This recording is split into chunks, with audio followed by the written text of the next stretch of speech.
जय हिंद दोस्तों, नमस्कार। आज हम लोग फटाफट क्या करेंगे भाई। तो 1 से 15 तारीख का तो करंट अफेयर एमसीक्यू क्वेश्चन देख चुके थे जनवरी माह का। आज दोस्तों हम लोग देखेंगे मुख्य रूप से 16 जनवरी से 21 जनवरी के बीच जो भी करंट अफेयर क्वेश्चन क्लास में हुए हैं तो उसका एमसीक्यू मैं लेकर आया हूँ। तो फटाफट आप लोग क्वेश्चन कीजिएगा, इससे एक आइडियाज मालूम चलेगा कि आप क्या जानते हैं या नहीं जानते हैं। तो क्वेश्चन दोस्तों शुरू करते हैं। क्वेश्चन नंबर फर्स्ट आपके पास आ रखा है कि प्रत्येक 16 जनवरी को हम लोग कौन सा दिवस मनाते हैं। तो प्रत्येक 16 जनवरी को दोस्तों यदि बात करें तो भारत सरकार के शुरू किया गया है, भारत सरकार के द्वारा स्टार्टअप दिवस। तो प्रत्येक 16 जनवरी को हम लोग स्टार्टअप दिवस के रूप में मनाते हैं। अगले क्वेश्चन की ओर दोस्तों बढ़ते हैं कि अर्थशास्त्री जो हैं उनके अनुसार युवा कितने से कितने उम्र के व्यक्ति को यंगर माना गया है, युवा माना गया है। तो दोस्तों इसका राइट आंसर क्या हो जाएगा? Right answer C. आपके कई एग्जाम में यह सवाल पूछे जा चुके हैं कि कितने से कितने उम्र के व्यक्ति को युवा माना गया है। तो दोस्तों इसका राइट आंसर क्या हो जाएगा? 15 से 59 वर्ष के बच्चे को या 59 वर्ष के व्यक्ति को युवा माना गया है। अगले प्रश्न की ओर दोस्तों बढ़ते हैं। क्वेश्चन नंबर 3 आपके पास आ गया है भाई कि रामलला की मूर्ति बनाने वाले मूर्तिकार कौन थे। यह क्वेश्चन भी आपके लिए बहुत ही इंपॉर्टेंट है दोस्तों। तो रामलला की जो मूर्ति बनाने वाले मूर्तिकार थे, पहले आप लोग फटाक से मारिए क्योंकि मैं पहले आप लोग को पढ़ा चुका हूँ। तो इसका राइट आंसर दोस्तों यदि बात करें तो राइट आंसर क्या हो जाएगा? अरुण योगीराज। ध्यान रखिएगा, मुख्य रूप से राइट आंसर इसका क्या हो जाएगा? तो अरुण योगीराज। अगले प्रश्न की ओर दोस्तों बढ़ते हैं। अगला क्वेश्चन है, इनमें से कौन सी प्रतिमा अरुण योगीराज के द्वारा नहीं बनाया गया है।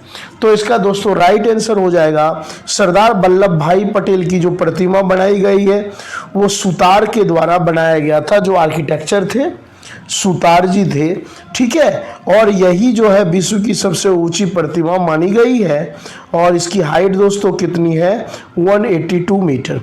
तो बाकी जो 3 है, अभी हाल फिलहाल में ध्यान रखिएगा, BR अम्बेडकर जी की प्रतिमा सुप्रीम कोर्ट में लगाई गई है, ठीक है। शंकराचार्य की भी प्रतिमा बनाई गई है और रामलला की जो मूर्ति है वो भी बनाने वाले। तो ये तीनों जो लास्ट के जो 3 है BCD, इसके जो रचनाकार हैं वो तो अरुण योगीराज है, लेकिन इनमें शामिल नहीं है। तो राइट आंसर क्या हो जाएगा? हमारा ए हो जाएगा। अगले प्रश्न की ओर दोस्तों बढ़ते हैं। क्वेश्चन संख्या 5 की ओर। क्वेश्चन संख्या 5 कह रहा है भाई कि अयोध्या के बारे में सत्य कथन को पहचाने। तो अयोध्या के बारे में सत्य कथन देखते हैं भाई क्या क्या है यहाँ पे। ऑप्शन ए की बात करें तो रामलला की जो प्रतिमा है हाइट है लगभग 4.24 फीट की प्रतिमा लगाई गई है। तो बिल्कुल दोस्तों सही है। रामलला की मूर्ति के जो चारों ओर है ना, इधर इस डायरेक्शन में, यहाँ पे जो विष्णु भगवान के 10 अवतार हैं उसके बारे में वर्णन किया गया है। तो यह भी दोस्तों सही है। इसमें रामलला की जो छवि जो मूर्ति बनाई गई है एकदम बिल्कुल बाला अवस्था, जिसमें 5 साल की जो 5 वर्ष में जो एक बच्चे की छवि होती है उसमें दर्शाई गई है रामलला की प्रतिमा। तो दोस्तों तीनों के तीनों हमारे राइट आंसर हो जाएंगे। तो इसका क्या हो जाएगा? डी। अगले क्वेश्चन की ओर दोस्तों बढ़ते हैं। 6 नंबर क्वेश्चन है कि गंगा सागर आइलैंड कहाँ स्थित है। ध्यान रखिएगा, ये क्वेश्चन काफ़ी चर्चा का सब्जेक्ट रहा है। तो गंगा सागर जो द्वीप है दोस्तों, इसका राइट आंसर हो जाएगा बंगाल की खाड़ी में। और यदि स्टेट आपसे पूछा जाए तो स्टेट वेस्ट बंगाल। यह ध्यान रखिएगा, आस्था का बहुत बड़ा यह केंद्र है। जिस तरह से यदि देखा जाए तो लोग बागों को इलाहाबाद, जब किसी व्यक्ति की मृत्यु हो जाती है तो पिंडदान का एक गंगा सागर भी प्रमुख स्थान रखता है। अगला क्वेश्चन दोस्तों, क्वेश्चन नंबर 7 की ओर बढ़ते हैं कि डेजर्ट स्टॉर्म ऑपरेशन किसके द्वारा चलाया गया। तो डेजर्ट स्टॉर्म जो ऑपरेशन दोस्तों चलाया गया वह अमेरिका के द्वारा चलाया गया, लेकिन अमेरिका का साथ कौन दिया था? तो नाटो। नाटो एक बहुत बड़ी संस्था है, तो अमेरिका के द्वारा चलाया गया, जिसमें मुख्य भूमिका नाटो ने निभाया था। और यह कहाँ चलाया गया था, तो आप ध्यान रखिएगा, इराक पर यह चलाया गया था। और इराक के जो उस समय जो चांसलर थे उनका नाम था सद्दाम हुसैन। तो इसी ऑपरेशन के जरिए सद्दाम हुसैन को भी पकड़ा गया था। अगले प्रश्न की ओर दोस्तों बढ़ते हैं। अगला क्वेश्चन 8 नंबर क्वेश्चन है कि श्वेत महाद्वीप विश्व मानचित्र पर किस दिशा में? तो भाई व्हाइट कॉन्टिनेंट के नाम से जो जानते हैं, जिसे हम लोग अंटार्कटिका महाद्वीप भी कहते हैं। और अंटार्कटिका महाद्वीप किस पोल में स्थित है? साउथ पोल में स्थित है, जिसे श्वेत महाद्वीप भी कहते हैं। तो राइट आंसर दोस्तों क्या हो जाएगा? ए हो जाएगा। अगले प्रश्न की ओर दोस्तों बढ़ते हैं। क्वेश्चन नंबर 9 कि भारत के द्वारा दक्षिणी ध्रुव पर कब झंडा फहराया गया? ये देखिए क्वेश्चन बड़ा ही अच्छा पूछा गया है। तो आपके पास 4 ऑप्शन दोस्तों दिया गया है कि भारत के द्वारा साउथ पोल पर झंडा कब फहराया गया है। तो इसका दोस्तों राइट आंसर क्या हो जाएगा? 1989। अगले प्रश्न की ओर दोस्तों बढ़ते हैं। अगला क्वेश्चन है गलत कथन को पहचाने। तो देखिए ईरान की राजधानी दोस्तों तेहरान है, बात सही है। इराक का बगदाद है, यह भी सही है। श्रीलंका का यदि देखा जाए तो सऊदी अरब का दोस्तों क्या है? रियाद है, यह भी सही है। लेकिन श्रीलंका की ये दोस्तों कोलंबो हो गया, ठीक, कोलंबो होना था। तो कोलंबो मुख्य रूप से श्रीलंका की पुरानी राजधानी है। अभी की नई राजधानी क्या है? जयवर्धनपुरम। तो यही हमारा मैच नहीं खाया। तो राइट आंसर क्या हो गया भाई? तो राइट आंसर हमारा सी हो गया। मन लगा के क्वेश्चन करते रहिए, कोशिश कीजिए, बच्चे को जोड़ते रहिए, ठीक है। और आपको यदि अच्छा लगे तो और बच्चे को ये कंटेंट जो है ना सेंड कर दीजिए। अगले क्वेश्चन की ओर दोस्तों बढ़ते हैं कि मेसोपोटामिया सिविलाइजेशन जो है किस नदी के किनारे स्थित थी? तो 2 नदी है, दजला और फरात।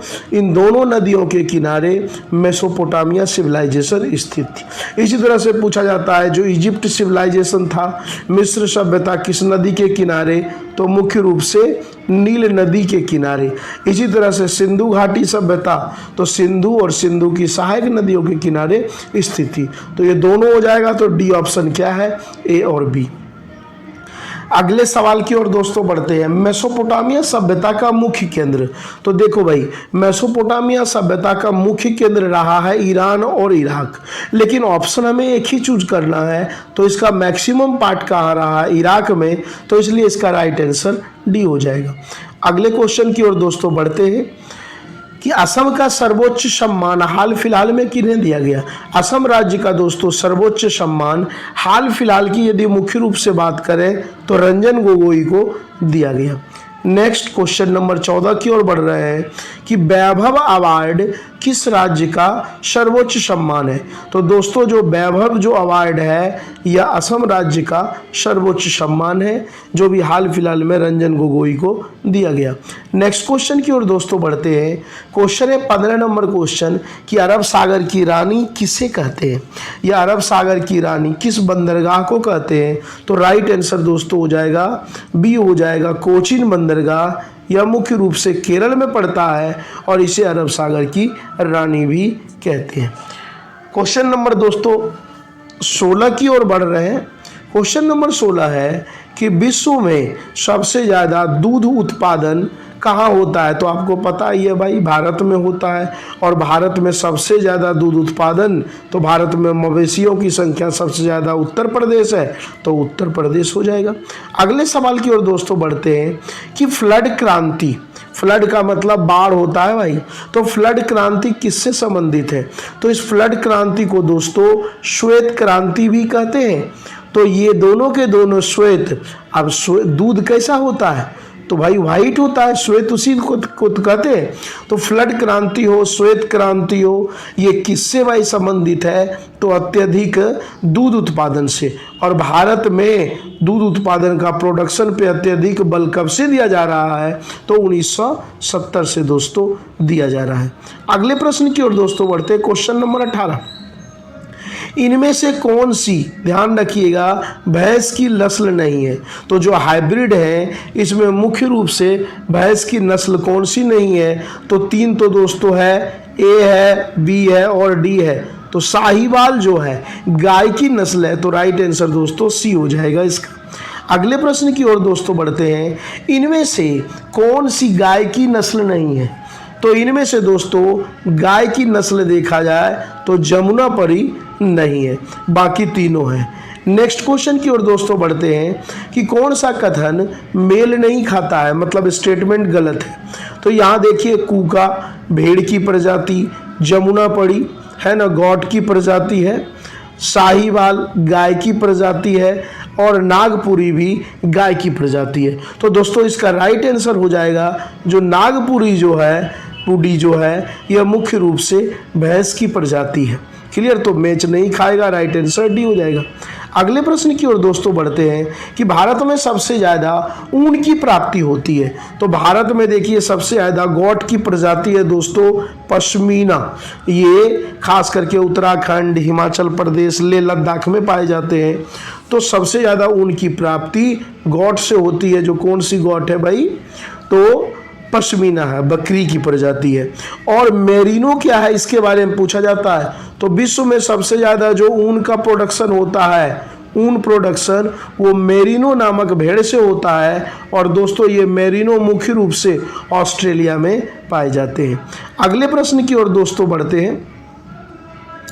क्वेश्चन है कि सन 2024 में 75वां ग्रैमी अवार्ड का आयोजन किया गया। तो ग्रैमी अवार्ड पुरस्कार जो दोस्तों दिया गया अमेरिका के लॉस एंजल्स में दिया गया, कितने नंबर का है? तो 75 नंबर का। Next question, international space agency ने कब प्लूटो ग्रह को ग्रहों की श्रेणी से दोस्तों हटा दिया? तो देखिए इसका राइट आंसर यदि हम बात करें, प्लूटो ग्रह दोस्तों 9th नंबर का ग्रह था, लेकिन ये धीरे धीरे सिकुड़ता गया तो इसे बौना ग्रह कर दिया और स्पेस एजेंसी के द्वारा 2006 में इसे हटा दिया गया। नेक्स्ट क्वेश्चन, नाटो की स्थापना किस वर्ष हुई? तो नाटो की स्थापना दोस्तों 1949 में हुई। इसका फुल फॉर्म जो है North Atlantic Treaty Organization. Clear है दोस्तों? जब स्थापना हुई थी तो उस समय देश की संख्या 12 था। अभी कितना है टोटल? तो 32 देश शामिल हैं इसमें। अगले क्वेश्चन की ओर बढ़ते हैं दोस्तों। ये क्वेश्चन आपके किसी भी एग्जाम के लिए इंपॉर्टेंट है, 25 नंबर माइंड में सेट कर लेना भाई। नाटो का नया सदस्य देश कौन सा बना? तो दोस्तों नाटो का नया सदस्य देश अभी स्वीडन बना है। अभी बता रहे थे कि स्वीडन नाटो का 32वां सदस्य देश बन चुका है। नेक्स्ट क्वेश्चन की ओर दोस्तों बढ़ते हैं। क्वेश्चन नंबर 26 आपके पास आ चुका है कि स्टीड फर्स्ट डिफेंडर 2024 जो एक्सरसाइज हुआ है, ठीक है, जो अभी तक का सबसे बड़ा युद्धाभ्यास है, किसके द्वारा संचालित किया गया? तो इसका यदि दोस्तों हम देखें, इसका आंसर की यदि बात करें, इसका राइट आंसर क्या हो जाएगा? तो ये हो जाएगा नाटो के द्वारा शुरू किया गया। इसमें ध्यान रखिएगा लगभग माना जा रहा है 90,000 से ज़्यादा, 90,000, 1-2 नहीं, 90,000 से ज़्यादा सैनिक इसमें पार्टिसिपेट किए थे। अगले क्वेश्चन की ओर दोस्तों बढ़ते हैं। अगला क्वेश्चन अपने पास आ गया है भाई, क्वेश्चन नंबर 27। ये तो ऊपर का हो गया ना, बिल्कुल। क्वेश्चन नंबर 27 कि आयरन, ठीक है, आयरन लेडी के नाम से कौन प्रसिद्ध है? तो आपको पता ही है इंदिरा गांधी आयरन लेडी के नाम से प्रसिद्ध है। अगले क्वेश्चन की ओर दोस्तों बढ़ते हैं कि इनमें से कौन सा कथन गलत है? तो भाई गलत स्टेटमेंट को छांटना है कि अभी तक सिर्फ 2 महिला ही लोकसभा का स्पीकर बनी है। बात सही है, सुमित्रा महाजन बनी है और मीरा कुमारी बनी है। दूसरा है वर्तमान समय तक 2 महिला ही देश की राष्ट्रपति बनी है, यह भी सही है, श्रीमती प्रतिभा पाटिल जो अभी प्रेजेंट टाइम है, द्रौपदी मुर्मू। तीसरा है द्रौपदी मुर्मू झारखंड राज्य से संबंधित है, यही दोस्तों गलत है। द्रौपदी मुर्मू जो है वह उड़ीसा राज्य से संबंधित है। और डी ऑप्शन, द्रौपदी मुर्मू भारत की पहली महिला आदिवासी राष्ट्रपति है। तो राइट, तो हमारा क्या छांटना था? गलत हो गया सी। अगले क्वेश्चन की ओर दोस्तों बढ़ते हैं। क्वेश्चन नंबर 29, गलत उत्तर को, गलत क्वेश्चन को छांटे आप पॉइंट्स को। तो बुद्ध विष्णु का 9वां अवतार है, देखते जाइएगा फटाफट। अब यहां देखा जाए दोस्तों, ये क्वेश्चन थोड़ा सा आपको, ठीक है, बीच लाएगा। नरसिंह अवतार विष्णु का 4था अवतार है। राम अवतार विष्णु का 5वां अवतार है। तो ये आप जो है ना, यहाँ मैं ऐसा करता हूँ, यहाँ मैं आपको ये दे रहा हूँ होमवर्क के रूप में कि इसको सही तरह से आप एडजस्ट करना, कुल मिलाकर के गलत उत्तर को पहचानना। देखो ये तो हमारा राइट आंसर है, यह मैं आपको बता दिया हूँ। अब सभी हम आपको बता देंगे तो फिर गड़बड़ हो जाएगा। ये 3 में से एक आंसर है, ठीक है, नहीं आपसे होगा तो मैं बता दूंगा। अच्छा दोस्तों, पिछले वीडियोज में गलती हुई है, मिस्टेक, उसके लिए सॉरी। क्वेश्चन नंबर पिछले वीडियोज में देखेंगे ना, 1 से 15 जनवरी वाले में 70 नंबर क्वेश्चन था, भारत के प्रेजेंट टाइम में डिफेंस मिनिस्टर कौन है, तो वहां मिस्टेक हो गया था। उसका राइट आंसर दोस्तों होगा राजनाथ सिंह। ठीक है, तो डिफेंस मिनिस्टर, तो पिछले क्लास के क्वेश्चन नंबर 70 में आप लोग थोड़ा करेक्ट कर लीजिएगा, राजनाथ सिंह। शायद राइट आंसर उसका सी ऑप्शन में था, वो आप देख लीजिएगा। अगले क्वेश्चन की ओर दोस्तों बढ़ते हैं कि भाई सही क्रम से सजाओ। तो देखिए, सबसे पहले आया सतयुग, फिर आया त्रेता युग, फिर आया कलयुग और फिर आया द्वापर युग। तो ये ऑप्शन है। दूसरा है भाई त्रेता युग, द्वापर युग। देखो सीधी सी यदि हम लोग मुख्य रूप से दोस्तों बात करें तो राइट आंसर डी हो जाएगा। सतयुग आया, फिर त्रेता युग आया, फिर आया द्वापर युग, ठीक है, उसके बाद जो अभी का जो चल रहा है वह कलयुग चल रहा है। तो राइट आंसर क्या हो जाएगा? डी। नेक्स्ट क्वेश्चन की ओर दोस्तों बढ़ते हैं। भारत सरकार के द्वारा नई शिक्षा नीति कब लाया गया? तो भारत सरकार नई एजुकेशन पॉलिसी 2020 में लाया गया। नेक्स्ट क्वेश्चन, जो नई शिक्षा नीति भारत सरकार के द्वारा लाया गया है, इसे लागू दोस्तों कितने चरणों में, कितने स्टेज में किया जाएगा? तो इसका दोस्तों राइट आंसर हो जाएगा 2 चरणों में। पहला चरण 2024 है और दूसरा चरण क्या हो जाएगा? तो 2025। ठीक है, अगले क्वेश्चन की ओर दोस्तों बढ़ते हैं। अगला क्वेश्चन है आपके पास, देश के राष्ट्रपति के द्वारा कितने बच्चों को राष्ट्रीय बाल पुरस्कार देने की घोषणा की गई? तो राइट आंसर दोस्तों 19। तो राइट आंसर क्या हो जाएगा? डी हो जाएगा। अगले प्रश्न की ओर दोस्तों बढ़ते हैं कि 2024 में जो लोकसभा का चुनाव हो रहा है भाई, वह कितने नंबर का चुनाव? तो यह 18वीं लोकसभा का चुनाव है। नेक्स्ट क्वेश्चन दोस्तों, इनमें से कौन सी रबी की फसल नहीं है? तो देखिए, रबी की फसल मैं पहले बताया, और रबी 2 शब्द का होता है, तो 3 शब्द वाला छाटो। ये चावल जो है खरीफ की दोस्तों फसल है, तो राइट आंसर डी हो जाएगा। अगले प्रश्न की ओर दोस्तों बढ़ते हैं। खरीफ फसल बोने का समय, जो चावल हम लोग बोते हैं, कब बोते हैं भाई? तो बारिश जब स्टार्ट होने वाली होती है उससे थोड़ा सा पहले। तो राइट आंसर क्या हो जाएगा? जून जुलाई हो जाएगा। नेक्स्ट क्वेश्चन दोस्तों, क्वेश्चन नंबर 37 कि एशिया का पहला परमाणु रिएक्टर कौन सा है? तो एशिया का दोस्तों पहला परमाणु जो एटॉमिक सेंटर जो खोला गया वह अप्सरा है। इसे दोस्तों हम लोग ट्रॉम्बे के नाम से भी जानते हैं। हालांकि भारत सरकार के द्वारा इसे 2009 में बंद कर दिया गया था, लेकिन फिर से इसका संचालन 2018 से क्या हो गया दोस्तों? शुरू हो गया। मन लगा के भाई पढ़ लो, एग्जाम में पेपर ऐसे ही आते हैं, नहीं पढ़ेंगे तो बहाना आपके पास 1000 है। अगले क्वेश्चन की ओर दोस्तों, भारत में ओलंपिक गेम्स का आयोजन कब किया जाएगा? तो राइट आंसर दोस्तों सी हो जाएगा, 2036 में किया जाएगा। अगले क्वेश्चन, खेलो इंडिया गेम्स पहली बार कब हुआ था? तो खेलो इंडिया गेम्स की दोस्तों बात करें तो पहली बार 2018 में हुआ था। और कहाँ हुआ था भाई? तो न्यू दिल्ली में हुआ था। नेक्स्ट दोस्तों, 2024 में खेलो इंडिया गेम्स का आयोजन कहाँ पर किया गया? तो राइट आंसर बी, चेन्नई में। अच्छा, यदि पूछ दिया जाए शीतकालीन खेलो इंडिया गेम का आयोजन कहाँ हुआ, तो आप ध्यान रखिएगा, इसका राइट आंसर लेह लद्दाख हो जाएगा। ठीक है, next question, Ramganga national park किस राज्य में स्थित है? तो देखो भाई, जिम कॉर्बेट का नाम बदल चुका है, उसका नाम रखा गया रामगंगा। तो कहाँ है भाई? तो राइट आंसर उत्तराखंड। अगले प्रश्न की ओर दोस्तों बढ़ते हैं कि इनमें से कौन सा नेशनल पार्क उत्तराखंड में स्थित है? तो देखो भाई, उत्तराखंड में ये तीनों नेशनल पार्क स्थित है, चाहे वह नंदा देवी हो, राजा जी हो या गंगोत्री हो। तो राइट आंसर दोस्तों डी हो जाएगा, सभी सत्य है। नेक्स्ट क्वेश्चन की ओर दोस्तों बढ़ते हैं। भारत का पहला टाइगर नेशनल पार्क कौन सा? तो भारत का पहला नेशनल टाइगर पार्क दोस्तों जिम कॉर्बेट और इसे कब खोला गया था? जिम कॉर्बेट की स्थापना 1936 में। नेक्स्ट क्वेश्चन की ओर दोस्तों बढ़ते हैं कि हाल फिलहाल में उदबिलाव फेमस रहा, तो ये किसकी प्रजाति है? तो ध्यान रखिएगा दोस्तों, बिलाव से याद रखना बिल्ली, तो यह बिल्ली की प्रजाति है। नेक्स्ट क्वेश्चन, देश का पहला ज्वाई कॉप्टर एडवेंचर, मतलब हेलीकॉप्टर से सभी एरिया को दिखाएंगे, ठीक है, टूरिस्ट के तौर पे। तो ज्वाई कॉप्टर एडवेंचर कहाँ खोला गया? तो भारत का ये दोस्तों पहला है, यह खोला गया हमारा उत्तराखंड में। अगले क्वेश्चन की ओर दोस्तों बढ़ते हैं कि गुरमीत सिंह किस राज्य के गवर्नर हैं? तो गुरमीत सिंह की दोस्तों यदि हम लोग बात करें, चलो यहाँ भी भाई मैं ऑप्शन आपको देता हूँ, 2 ऑप्शन आपके पास मैं रख रहा हूँ, सी और डी में एक सही है, तो आप हमें कमेंट करके बताइएगा। क्लियर है? अगले क्वेश्चन की ओर दोस्तों बढ़ते हैं कि बिहार के गवर्नर कौन है? तो मुख्य रूप से देखा जाए दोस्तों, बिहार के गवर्नर कौन है? तो गजेंद्र सिंह जी है।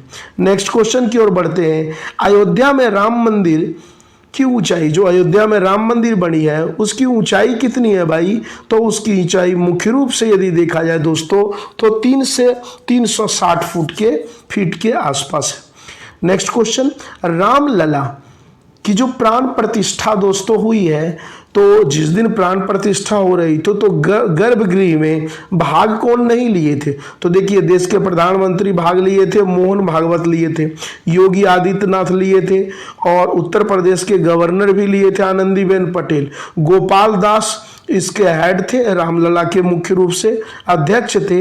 तो राइट आंसर दोस्तों डी हो जाएगा। देश की राष्ट्रपति भाग नहीं ली थी, तो right answer D, Draupadi Murmu. Next question, Ramlala की मूर्ति जो स्थापित की गई उनका नया नाम क्या रखा गया? तो उनका नया नाम दोस्तों रखा गया सी, बालक राम रखा गया। अगले क्वेश्चन की ओर दोस्तों बढ़ते हैं, कौन सा स्टेटमेंट क्या है असत्य है? यही बोल रहे हैं भाई। तो 1526 में पानीपत की पहली लड़ाई हुई, सही है। 1527 में खांडवा फाइट हुई, यह भी सही है। 28 में दोस्तों चंदेरी फाइट हुई, यह भी सही है। यह हमारा रॉन्ग हो गया। 1529 में घाघरा फाइट हुई थी, लेकिन यहाँ क्या है, बिलग्राम फाइट। और बिलग्राम दोस्तों फाइट जो हुई थी वो शेरशाह सूरी और हुमायूं के बीच 1540 में हुई थी। तो इसका राइट आंसर डी हमारा हो जाएगा। नेक्स्ट क्वेश्चन की ओर दोस्तों बढ़ते हैं कि किस लड़ाई के समय अयोध्या में राम मंदिर को तोड़ा गया था भाई? तो कब तोड़ा गया था? अप्रॉक्स माना जाता है 1528 में। मीर बाकी थे बाबर के मेन सेनापति थे, तो उन्हीं के द्वारा। तो 1528 में कौन सी लड़ाई हो रही है? तो चंदेरी की लड़ाई हो रही है। तो चंदेरी की लड़ाई के समय अयोध्या के राम मंदिर को तोड़ा गया था। अगले प्रश्न की ओर दोस्तों बढ़ते हैं। अगला क्वेश्चन है, किस योजना के तहत गरीब परिवारों को सोलर सुविधा उपलब्ध कराया जा रहा है? तो सूर्योदय योजना के तहत ध्यान रखिएगा दोस्तों, लगभग 1 करोड़ परिवार को यह सुविधा भारत सरकार के द्वारा दिया जा रहा है। नेक्स्ट क्वेश्चन देखो भाई, ऊपर बताए नीचे आ ही गया कि सूर्योदय योजना में लगभग कितने परिवार से सूर्योदय योजना से कितने परिवार क्या होंगे, लाभान्वित होंगे? तो 1 करोड़ दोस्तों परिवार लाभान्वित होंगे। राइट आंसर सी हो गया। और अगले क्वेश्चन की ओर दोस्तों बढ़ते हैं, सूर्योदय योजना की शुरुआत किसके द्वारा किया गया? तो हमारे पास 4 ऑप्शन है और दोस्तों ये अंतिम प्रश्न है। तो सूर्योदय योजना की शुरुआत भारत के प्रधानमंत्री नरेंद्र मोदी के द्वारा शुरू किया गया। तो राइट आंसर दोस्तों बी। नेक्स्ट क्लास में तो आप उम्मीद करते हैं आपको वीडियोस पसंद आई होगी। अब दोस्तों अगली क्लास में यदि देखा जाए तो अगली क्लास में हम लोग 22 जनवरी से लेकर 31 जनवरी तक MCQ क्वेश्चन देख लेंगे। इससे क्या होगा, आपको क्लास भी मिल गया और उसका जो है ना MCQ भी मिल गया। चलो दोस्तों फिर मिलते हैं। ओके, टेक केयर, बाय, जय हिंद।